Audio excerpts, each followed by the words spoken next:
साथीहरु म तपाईहरुलाई यो मसरुम डल्ले मसरुम बनाउन सिकाउँदै छु। यसलाई सबभन्दा पहिला मसरुम लिएर काटेर धोएर राख्ने। त्यसपछि यो आलुलाई हामीले मजाले अलि रातो हुने गरेर फर्स्टमा चाहिँ आलुलाई फ्राई गर्ने। आलु फ्राई भइसक्यो भने चाहिँ यसमा मसरुम एड गर्छौं हामी। त्यो पाक्नुन्जेल हामीले प्याज र गोलभेडा काटेर रेडी गरेर राखेका छौं। अब यसलाई हामीले यो एड गर्छौं। त्यो रातो भइसकेपछि यसलाई एड गर्छौं हामी।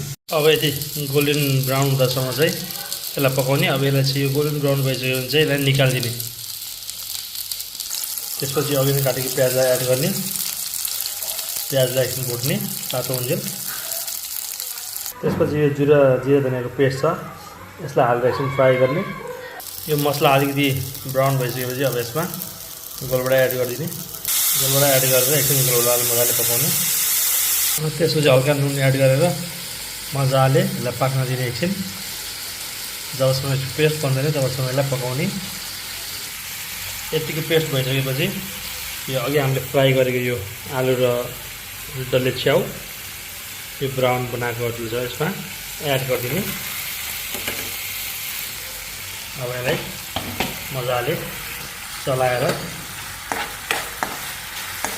एकछिन यसलाई मजाले पाक्न दिने।